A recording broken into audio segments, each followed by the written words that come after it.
Cumprimento com a igreja, com a graça e a paz do Senhor Jesus, amém? Crianças e jovens podem sair das suas classes.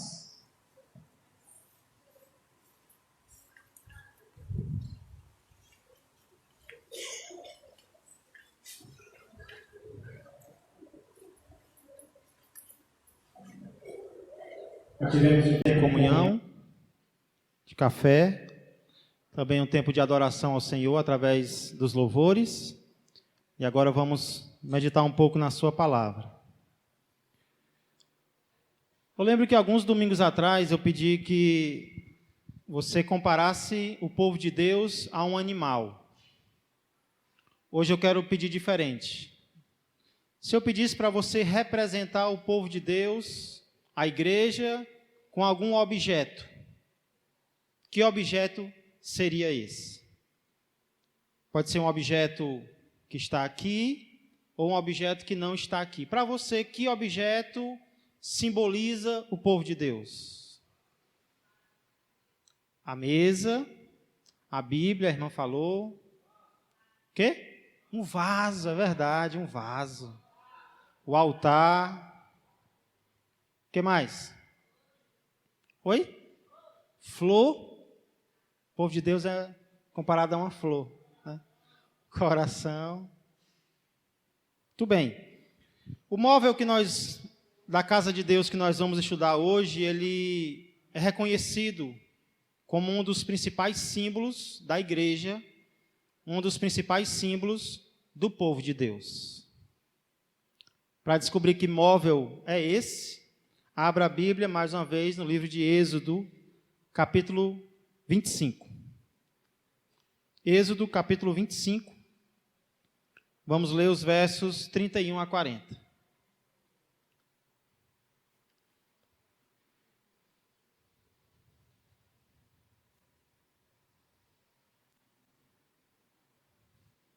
Êxodo 25, 31 a 40, diz assim. Amém? Farás também um candelabro de ouro puro, de ouro batido se fará este candelabro. O seu pedestal, a sua hastia. Deixa eu ler aqui na Bíblia do Luizinho. Emprestei tua Bíblia, Luizinho. Eu achei interessante. Ela tem uma linguagem que vai ser um pouco mais direta do que essa. Aí você compara aí com a tua. Êxodo 25, 31 a 40. Devolvo já, viu? Faça um candelabro de ouro puro. A sua base e a sua haste deverão ser de ouro batido. As flores que enfeitarão o candelabro, olha, tem flores aqui, viu? Com seus botões e as suas pétalas, formarão uma só peça com ele. Dos seus lados sairão 6 braços, 3 de um lado e 3 do outro. Cada um dos 6 braços deverá ter 3 flores, com o formato de flor de amendoeira, com seus botões e as suas pétalas. A haste do candelabro deverá ter 4 flores, com formato de flor de amendoeira, com seus botões e as suas pétalas. Debaixo de cada um dos 3 pares de braços, deverá haver um botão de amendoeira. Os botões, os braços e o candelabro deverão formar uma só peça de ouro puro batido. Faça 7 lamparinas para o candelabro e coloque-as na parte de cima, de maneira que iluminem a frente dele. As tesouras de cortar os pavios das lamparinas e os cinzeiros deverão ser de ouro puro. Use 34 quilos de ouro puro para fazer o candelabro e todas as peças que o acompanham.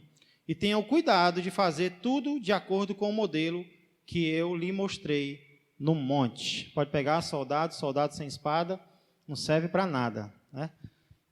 Então, irmãos, nós já estudamos, até aqui vocês vão lembrar, 3 móveis da casa de Deus. 2 que ficavam na parte externa, o átrio. Quais eram os 2 móveis que ficavam na parte mais externa da casa de Deus?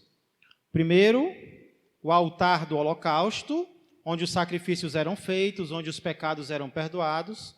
Depois dele, a bacia de bronze, que servia para lavar as mãos e os pés dos sacerdotes. Domingo passado nós entramos na casa de Deus, propriamente dita, que era a tenda, e nós estudamos o primeiro móvel da tenda, que era a mesa. E nós vimos por que havia uma mesa dentro da casa de Deus.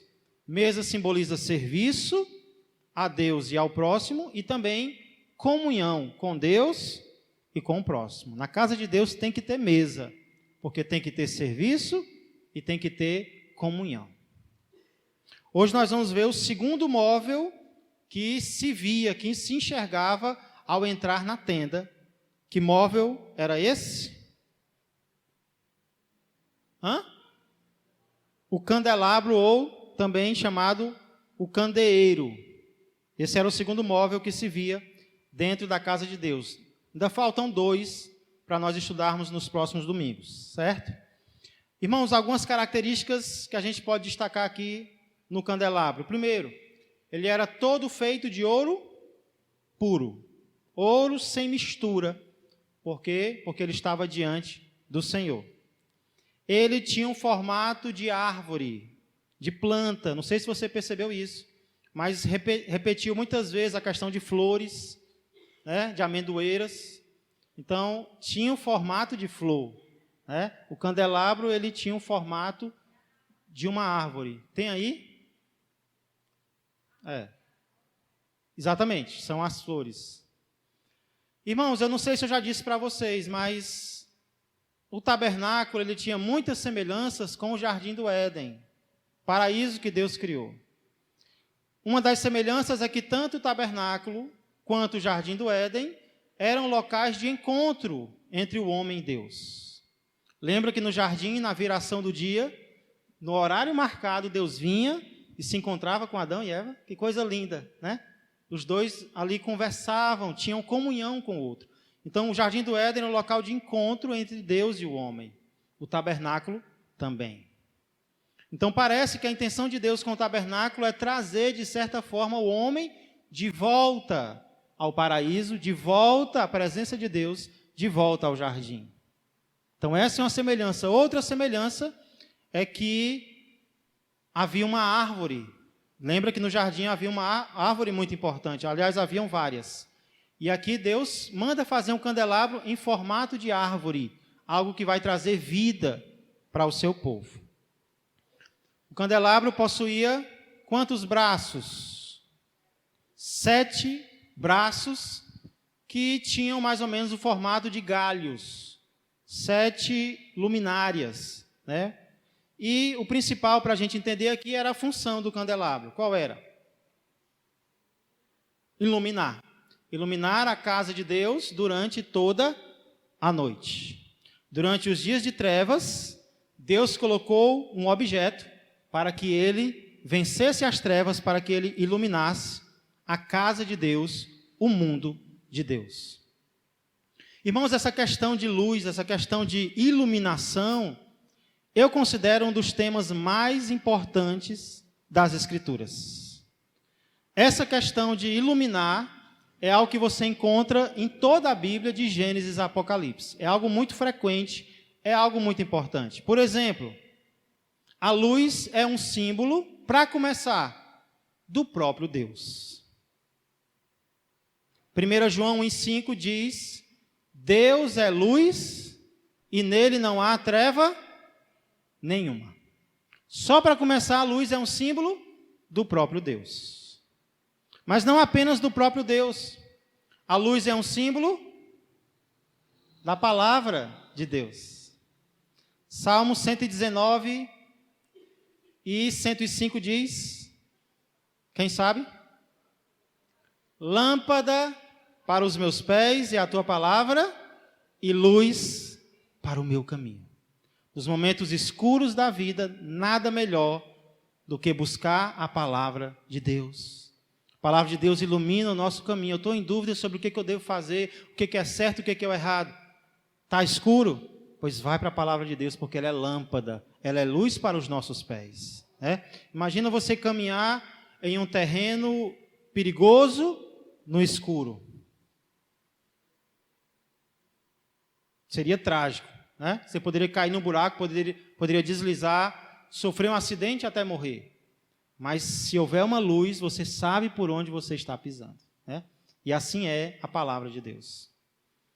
Então a luz é um símbolo do próprio Deus, é um símbolo da palavra de Deus. A luz é um símbolo do Filho de Deus. Em João 8:12, Jesus diz: eu sou a luz do mundo. Ou Jesus era louco, ou Jesus era Deus. Você só pode ter uma dessas duas opiniões sobre Jesus. Não pode achar que ele era bonzinho, que ele era um cara legal, não. Ou ele era louco, ou ele era Deus. Porque alguém dizer, eu sou a luz do mundo, ou ele está falando uma mentira muito grande, ou ele está falando uma verdade muito importante, né? Jesus é a luz do mundo. E ele diz mais, quem me segue não andará nas trevas, pelo contrário, terá a luz da vida. Resumindo então, irmãos, a luz é um símbolo de Deus e de tudo aquilo que pertence a Deus, incluindo o povo de Deus. E é sobre isso que eu quero me deter mais nessa manhã. Eu quero falar sobre o candelabro como símbolo da igreja, o candelabro como símbolo do povo de Deus. O povo de Deus sempre foi associado à luz e ou ao candelabro, sempre. Eu não sei se vocês sabem, mas os dois principais símbolos da nação de Israel hoje são, primeiro, a estrela de Davi, que é aquela estrela com 5 pontas, que a gente gosta muito de desenhar, que é muito fácil, né? E segundo, o menorá, que é outro nome para o candelabro. Um dos grandes símbolos do povo de Israel é o candelabro. Você vai ver isso em qualquer pesquisa que você fizer. O povo de Israel gosta de olhar para si mesmo com um candelabro. É um dos símbolos principais. Porém, o candelabro não é um símbolo apenas do povo de Israel, da nação de Israel. Também é um símbolo da igreja do Novo Testamento. Tanto a luz como o candelabro apontam para a igreja, e a gente vai ver isso lendo 2 textos do Novo Testamento que falam sobre isso. Primeiro livro, Mateus capítulo 5. Mateus capítulo 5, versos 14 a 16. 16. Ia falando que nem carioca agora. 16. Mateus 5, 14 a 16.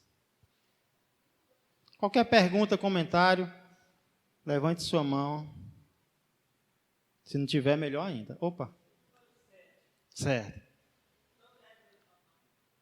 Número 7, irmão, ele dá... Quantos são os dias da semana? 7. Né? Então, a criação já começou com o número 7. O número 7 dá a ideia de inteireza. Não é perfeição, porque o diabo também tem os 7 dele.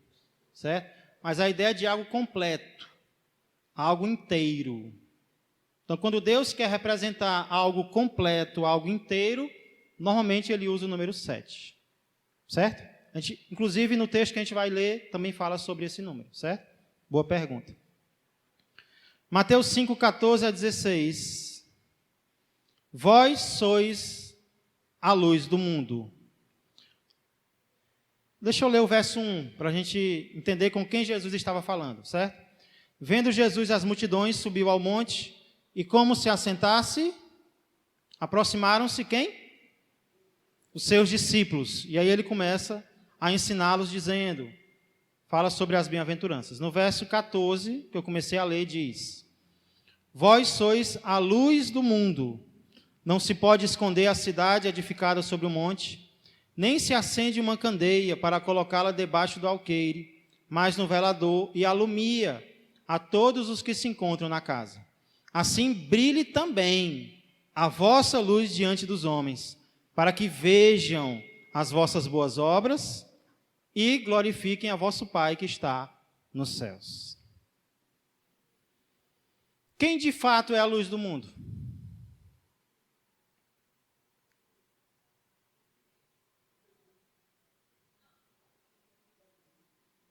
Igreja, Jesus, Jesus, igreja, igreja, Jesus. Em João 8:12, Jesus diz, eu sou a luz do mundo. Em Mateus 5:14, Jesus diz, vocês são a luz do mundo. Quem de fato é a luz do mundo?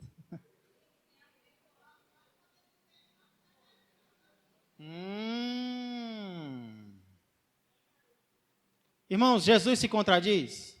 Jesus mente? Se ele diz que ele é a luz do mundo, é porque ele é a luz do mundo. Se Jesus diz que nós somos a luz do mundo, nós somos a luz do mundo. Como assim, pastor? Qual astro é a luz da terra? Sol ou a lua?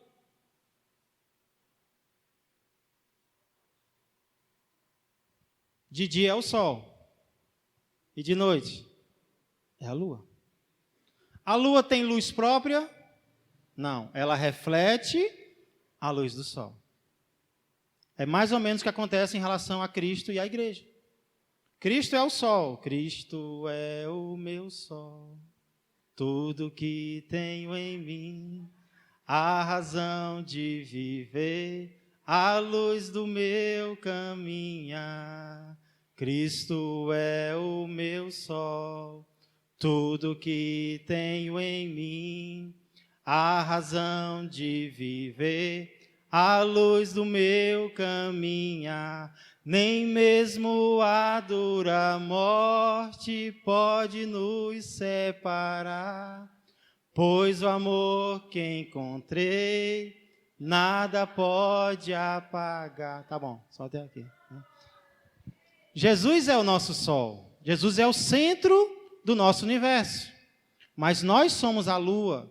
Nós somos aqueles que refletem a luz do sol. Então, o que eu acho interessante é que Jesus não diz aqui, vocês devem ser. Jesus diz, vocês são. Eu achei interessante isso, irmãos. Às vezes a gente fica tão preocupado de se transformar em alguma coisa que nós não somos, né? Nosso grande desejo. Ah, se eu pudesse ser, se eu me transformasse. E a gente acha que a vida cristã é só isso, é só isso. Mas muitas vezes a nossa questão é entendermos o que nós já somos. O que Deus já nos transformou. O que Deus já nos tornou. Por exemplo, 2 Coríntios 5,17 diz, e assim, se alguém está em Cristo, nova criatura será. Não? Nova criatura é. As coisas velhas já, e eis que tudo se fez. Irmãos, se você é crente, olhe para você e acredite no que a Bíblia está dizendo. Você já é uma nova criatura. Você já é. Nós somos, não por mérito nosso, mas pelo poder daquele que nos criou. Então, às vezes, nós precisamos apenas entender, é claro que a vida consiste em mudança, de hábitos, de comportamento, de pensamentos. Mas até a motivação para mudar é entendermos aquilo que Deus já nos fez. Deus já nos ressuscitou dos mortos, sim ou não? Nós já morremos para o pecado, sim ou não? Se eu não entender isso, eu vou achar que eu continuo escravo do pecado. E eu vou continuar no pecado. Então eu preciso entender o que eu já sou, o que Deus já me tornou. Então aqui Jesus não diz, vocês devem ser, se esforcem para ser a luz do mundo. Não, Jesus diz, vocês são. Vocês já são a luz do mundo.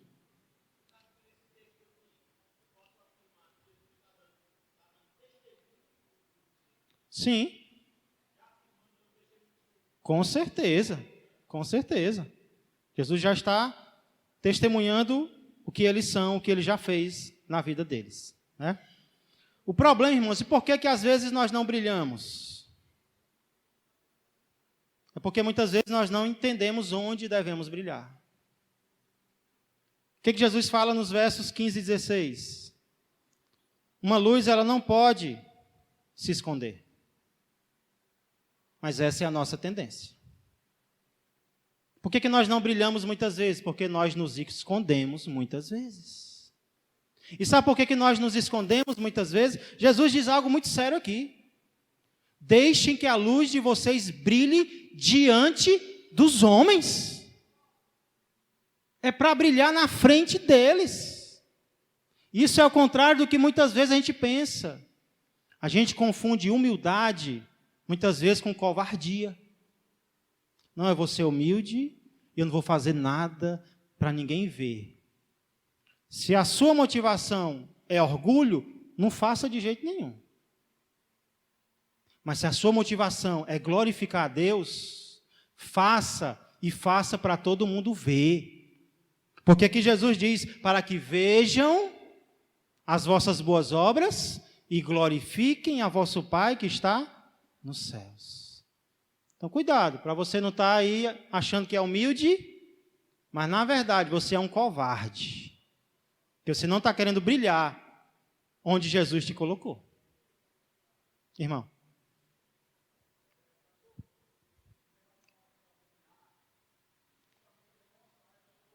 Exatamente.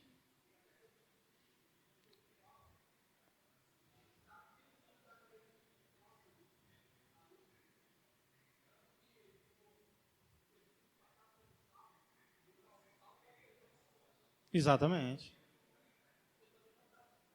Exatamente. Tem que ter o meio termo, né? Tem que salgar, tem que ser diferente, mas ao mesmo tempo tem que salgar e ser diferente nas trevas. É onde está precisando mesmo. O que adianta eu acender uma vela aqui? Vai servir de quê? Só para... Ixi, que vela legal, né? Olha como ela... O fogo fica balançando, né? Agora leva uma vela para as trevas. Ali ela vai fazer a diferença. Então, muitas vezes, Deus nos chama para locais inesperados. Inesperados, irmãos. E é ali que a gente deve brilhar mesmo. É no ambiente de trevas, é no ambiente de dificuldade, até de descrença, que Deus quer nos usar para ser diferentes. Lembra da parábola dos talentos? Em que um senhor vai viajar, chama os seus 3 servos, distribui os talentos entre eles, dá 5, 3 e 1. O que o último faz? Abre um buraco e enterra. Por que ele faz isso? Ele diz que é por respeito ao seu senhor, mas na verdade é por receio, é por medo. Aí o senhor volta e pergunta, mas se você tem medo de mim, por que você não fez o que eu queria? Se eu vou cobrar de você, né? Então, cuidado, para você não ser covarde, estar se escondendo, não estar demonstrando as boas obras de Deus, onde Deus quer que você mostre. Então, Mateus 5 deixa muito claro que a igreja é a luz do mundo. Para a gente encerrar, segunda passagem, olhamos do primeiro livro do Novo Testamento, agora vamos para o último, Apocalipse, capítulo 1.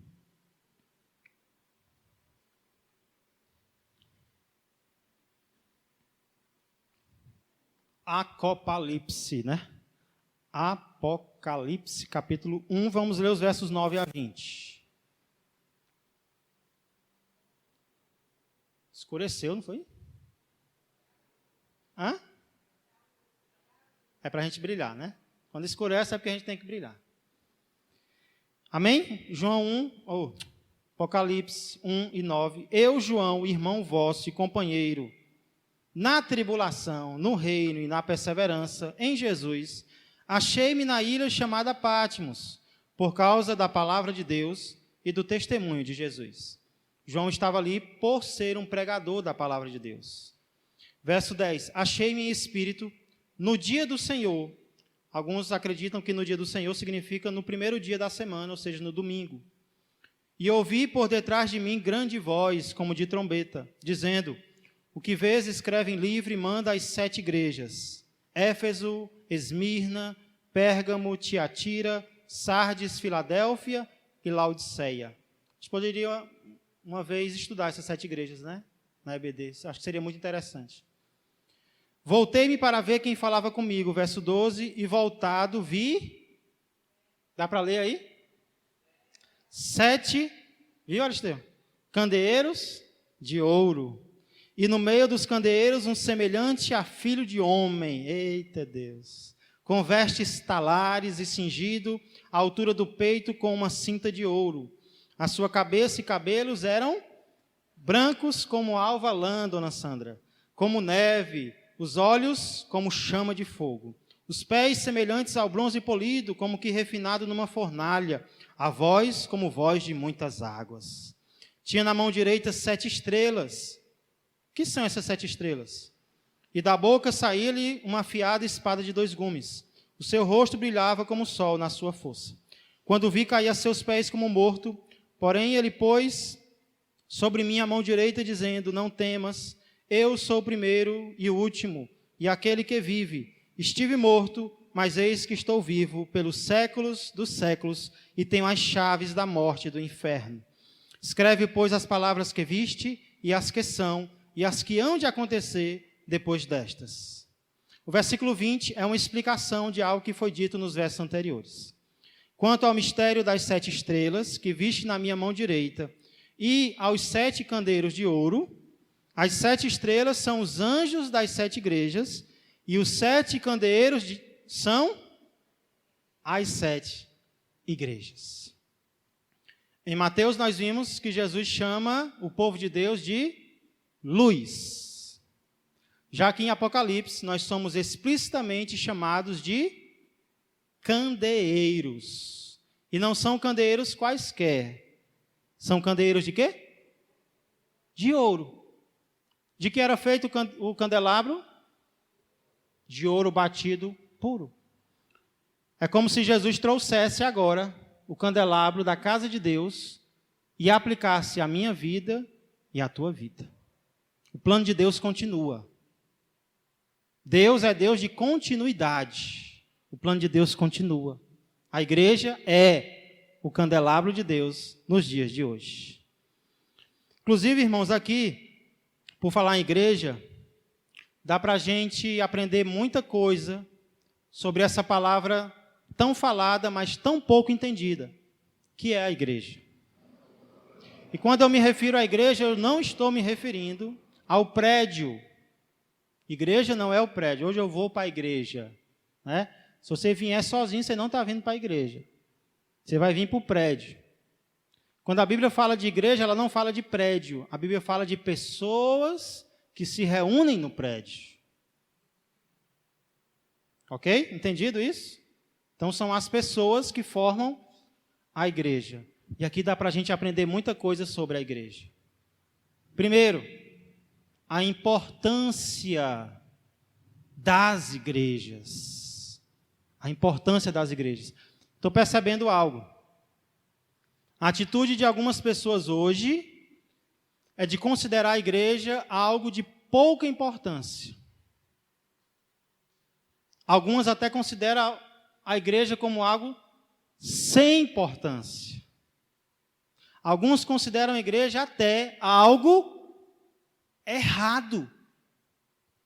Você sabia que já tem gente que diz conhecer a Deus e despreza totalmente essa ideia de ser igreja, de congregar, de cultuar, de adorar? Nesses dias, eu li um comentário na rede social que eu até ri.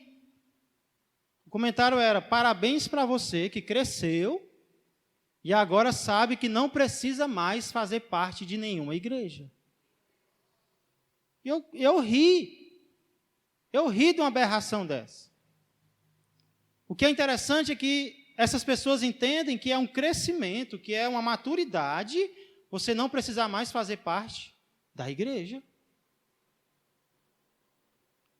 Irmãos, quem foi que Jesus chamou de candeeiro? Um crente? Um crente é o candeeiro? Lá em Mateus já está no plural. Vocês. Jesus não olhou para um apóstolo e disse, você é a luz. Não, ele olhou para o grupo reunido. Vocês são a luz do mundo. E aqui o candeeiro é a igreja. Então a lição que eu tiro daqui é que eu só posso brilhar como Deus quer se eu fizer parte da igreja. Quem brilha é a igreja. Se eu estou fora dela, eu estou brilhando? Não, eu não sou candeeiro. Verá depois, irmão Fabiano.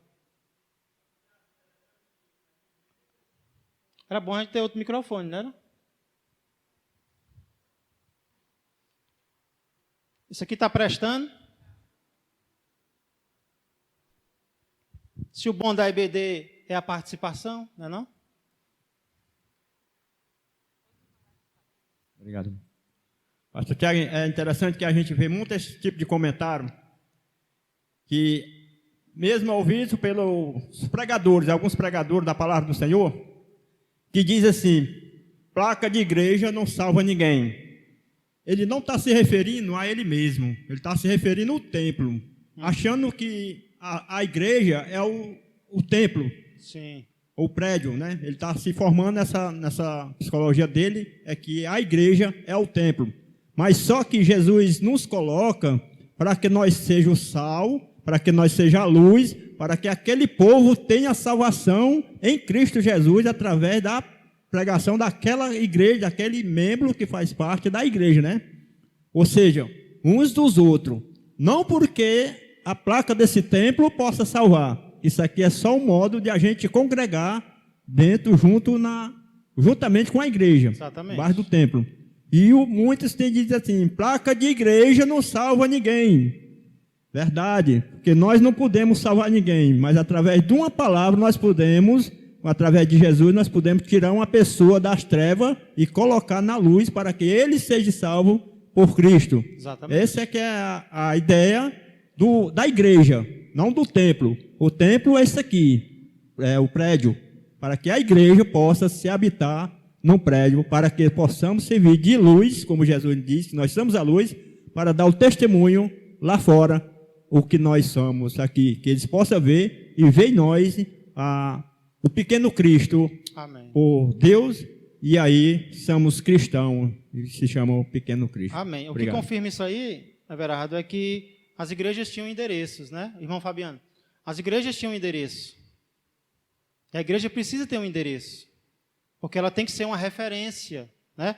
Jesus diz a igreja em Éfeso, a igreja em Esmirna, a igreja em Filadélfia, ou seja, havia um endereço, que as pessoas estavam em um local, e isso é importante. Jesus sabe quem são os salvos do mundo inteiro, mas esses salvos são organizados em locais diferentes. É o que nós chamamos de igreja local, né? A igreja que se reúne em um local para servir a Deus e para adorar a Deus. Isso é necessário, né? Fabiano. Amém. Pastor, só uma dúvida que eu tenho, sabe? Certo. Assim, nós somos templo e morada do Espírito Santo, né? Somos a igreja. Já tenho visto algumas pessoas orando e dizem assim, Senhor, antes de nós estarmos aqui, o Senhor já estava. Quer dizer, se Deus habita em nós, quando nós se reunimos em comunhão, eu creio que Deus habita, né? Deus já estaria aqui, então? Boa pergunta, Fabiano. Lá em Mateus, eu estava até citando com o Jarlan sexta-feira. Jesus disse que onde eu estiverem 2 ou 3 reunidos em meu nome, ali eu estou no meio deles. O que eu creio que Jesus está falando ali é que quando o povo de Deus se reúne, ele está presente de uma forma especial. Ele se manifesta de uma forma especial. É por isso que o povo de Deus tem que se reunir, tem que se congregar. Isso não significa, Fabiano, que quando eu estou só, Jesus não está comigo. Ele também está. Por quê? Porque ele é onipresente, né? Deus é onipresente. Deus está comigo em qualquer lugar, certo? Mas isso não significa que nós não devamos nos reunir. Eu sou templo e morada do Espírito Santo, então eu não preciso me reunir com o irmão. Errado. Jesus disse que onde eu estiverem 2 ou 3, ele falou do grupo menor. Ali eu estou no meio deles. Então, tanto Jesus está comigo individualmente, como ele também está com a igreja quando a igreja se reúne. Certo? As duas coisas são verdadeiras. Eu posso dizer então que Jesus já estava aqui? Posso, porque ele já está, né? Ele está em todos os lugares. O salmista diz que se eu for para os confins da terra, lá o Senhor vai estar. Entendeu? Então, ele é onipresente. Pastor, de certa forma, somos seres humanos sociáveis. Se a gente não se reúne com a igreja, consequentemente, a gente se reúne com o povo do mundo e a gente vê as consequências. Com certeza, com certeza. É o que a gente viu na mesa, né? Se a brasa for tirada do braseiro, ela continua pegando fogo. Tem nem perigo, ela esfria bem rapidinho. Bem rapidinho. Então, a brasa tem que estar no braseiro. Vai ter dia que não vai ter vontade de vir. E pode ter certeza que esse vai ser o melhor dia. Quanto mais dificuldade você tiver para ir para o culto, pode ter certeza, eita, que hoje vai ser bom. Porque eu não estou com dificuldade à toa, não. Viu? É porque Deus está preparando algo maravilhoso e é no meio da congregação que Ele faz mesmo. Amém? Então, nós vemos aqui a importância das igrejas. Não seja alguém que desvaloriza a igreja. Não seja. Porque é bíblico. Aqui nós vemos também a organização das igrejas. Jesus, ele poderia ter falado da igreja de forma universal, né? Não a universal, mas de forma geral, a igreja que eu salvei. Mas olha o que Jesus faz, o próprio Jesus divide, no bom sentido, certo? Divide as igrejas por localidade. Isso é ou não é organização? Cada igreja era organizada, tinha um endereço. E não apenas tinha um endereço, ela tinha um anjo. E o que era o anjo da igreja? Aqui fala de 7 estrelas que ele mantinha na sua mão. E ele diz que as igrejas são os anjos das 7 igrejas. E o que são esses anjos das 7 igrejas? Existem muitas teorias. Há quem ache que o anjo era aquele que levava a carta até a igreja. Há quem ache que o anjo era o anjo que supervisionava a igreja, o anjo, aquele ser espiritual. Mas eu creio que a mais lógica é que o anjo é o responsável humano pela igreja. Por que eu creio isso? Porque o anjo é repreendido, o anjo é elogiado e o anjo é o canal através do qual Deus fala com a igreja. E eu nunca recebi a mensagem de um anjo do céu, né? Até agora não, pode ser que você tenha recebido, eu não recebi. Então, o anjo, eu creio que é o responsável pela congregação. Então, isso mostra uma organização. Nós vimos isso na questão de Bezalel e Aholiabe. Tinha um responsável. Depois vinha o ajudante e depois vinha o corpo. Toda organização, para ser organização, precisa de um cabeça humano. E não é fácil, porque eu já disse, ele é repreendido. Se acertar, ele é elogiado. E ele é a maneira como Deus fala com a igreja. Verá. Pastor, no passado não existia igreja, né? No passado, no Velho Testamento, não se fala igreja. Isso. Na vinda de Jesus, por isso que ele fez essa maravilha de divisões nas igrejas. Como é? No passado não tinha igreja. Certo. Não tinha. Foi Jesus que trouxe. Então, se na vinda de Jesus, ele fez essa maravilha de separações das igrejas. Porque assim, Verá, no passado o que havia? O povo de Deus sempre houve. O que era o povo de Deus no Antigo Testamento? Povo de Deus, Israel. Israel era dividido por tribos, que eram divididos por famílias. Então havia uma divisão e também uma união. No Novo Testamento, o povo de Deus não é mais Israel, o povo de Deus é a igreja. E essa igreja não está num local só, ela se espalha pelo mundo inteiro. Por isso que há essas divisões, essas organizações. Até porque, pastor, às vezes a gente fica pensando, até porque naquele tempo o povo era governado pelos reis. Sim. Então, se hoje nós não somos mais governados, nós somos sim governados por um rei, que é o Senhor Jesus. Então, se ele faz essas divisões, porque existia muitas pessoas que iam acreditar nele, mas também existia muito, e vai estar existindo muito, que não acredita. Por isso que ele faz essas divisões. Também. Né? Para poder alcançar mais pessoas também. Tá bom. Viu? Obrigado. Para a gente concluir, o Everardo acabou de falar, o Senhor das igrejas. Talvez, irmãos, a lição principal de Apocalipse 1 não seja a importância das igrejas, por mais importante que elas sejam, a organização das igrejas, mas, quer falar, irmã? Em relação, tem pessoas, né, que falam, que temos anjos. O anjinho da guarda, enfim, isso aí é coisa de idolatria, enfim, isso não existe. O anjo da guarda? Sim. Pronto. Recentemente a gente tocou até nesse assunto, irmã. E o que eu mostrei é que existem versículos que mostram que os anjos são guardiões.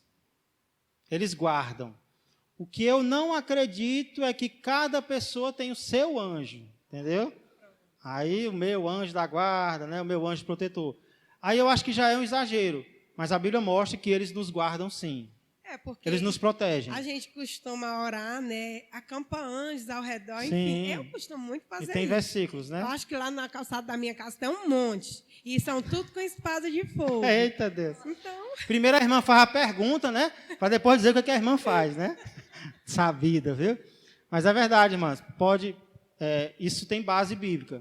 Inclusive o Salmo 91, ele dá a entender isso, né? Aos teus anjos dará ordens a teu respeito para que te guardem. Então os anjos nos guardam, sim. Agora dizer, né, que cada um de nós tem um anjo da guarda, eu não sei. Eu não iria tão longe assim. Na antiga igreja onde eu me congreguei pela primeira vez, uma irmã ela contou um testemunho muito bonito. Ela disse Se que não estava. tiver a história Ela disse que estava. do Gilson, não tem graça, né? Foi para a casa da irmã dela, que é do outro lado da rua, tinha um sinal. Ela disse que estava no sinal aqui, a filha dela pequena, estava aqui na mão dela. E ela disse, de repente, a filha dela, com vontade de ir para casa, o sinal abriu, a menina atravessou correndo. Aí ela disse, Jesus. Quando ela disse Jesus, a menina estava do outro lado da rua, com um senhorzinho segurando a mão dela. Aí houve aquele pavor, os carros pararam. Mulher, o que foi isso? A irmã dela, sabe até o nome dela. Ela atravessou a rua, correndo, mulher, o sinal abriu. Aí ela disse assim, sim, mas e ela não foi atropelada, não? Não, porque esse senhorzinho aqui, aquele senhor que estava aqui. Quer dizer, Deus ele usa da forma que ele quer para nos salvar. Ou seja, foi um anjo enviado para salvar aquela menina. Com certeza. Né? E ali ela entendeu depois. Deus fez. Eu creio até o tutano nisso aí. Eu creio que é assim, né? Muitas pessoas que a gente nem vê, ou que a gente vai procurar depois e não tem mais, só pode ser anjo. Pastor. Cuidado que o anjo pode ir na sua casa e pedir esmola, viu? Luizinho, depois do pastor Sombras. Porque assim, tem alguns pregadores que diz, eu estou vendo anjos aqui na igreja, né? Estou vendo anjos flutuando e tudo. Só que a gente for olhar para a Bíblia, toda vez que um anjo descia, era com um propósito maior. Ou seja, quando o anjo desceu para visitar Maria, era um propósito grande, para anunciar o nascimento de Jesus. Do mesmo jeito assim foi com Isabel. Certo. Né? Aí, ou seja, tem um pregador que diz que teve uma visão de um anjo. Só que esse anjo estava sentado chupando uma manga. O anjo era com fome, é? Ou seja, Não era o cão, não, chupando normal, pastor, a gente ver assim esses anjos flutuando assim, tanto no templo ou como fora, ou ele só desce mesmo com um propósito maior? Luizinho, uma coisa eu te digo, eu nunca vi, certo? Agora sim, lá em 1 Coríntios, o cão chupando manga foi bom, né? Lá em 1 Coríntios, Paulo dá a entender que o comportamento da igreja está sendo observado pelos anjos. E lá não diz que os anjos estão fazendo nada, só dá a entender que eles estão presentes e eles estão observando o culto. Aqui na igreja mesmo, vários irmãos, após o culto, me procuraram para dizer que viram uma luz no altar, né?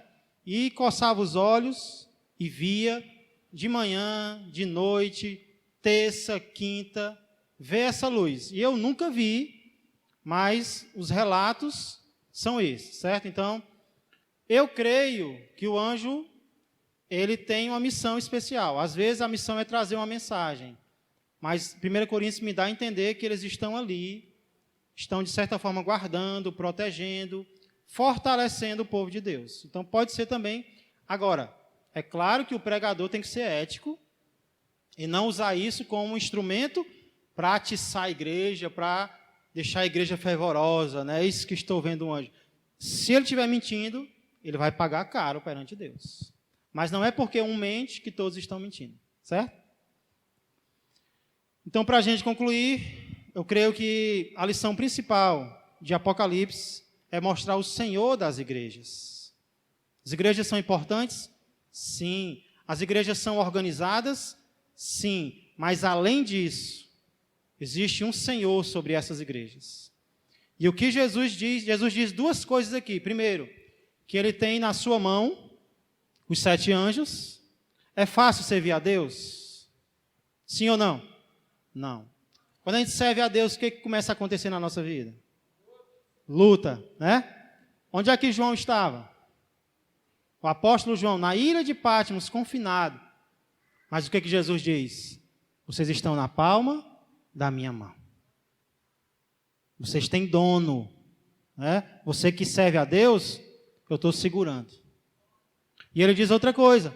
Ele anda no meio dos 7 candeeiros de ouro, né? Jesus anda no meio da igreja. E eu creio que essa é a lição principal. O contexto de Apocalipse é um contexto de provação. O livro de Apocalipse é um conforto para quem está sendo provado. E o livro já começa mostrando que no meio da provação, o povo de Deus não está só. No meio da provação, a igreja que se reúne, a igreja que se fortalece, tem a presença do Senhor no meio deles. Jesus anda no meio dos 7 candeeiros, né? Irmãos, nós focamos muito no que os nossos olhos podem ver. Nós avaliamos muito, nós ficamos felizes ou tristes, dependendo das pessoas que nós vemos ou não vemos perto de nós. É ou não é? Se nós vemos determinadas pessoas, estamos felizes. Se nós não vemos, ficamos tristes. Mas eu queria que nós fôssemos além. E que nós enxergássemos aquele que é invisível, mas que disse, eu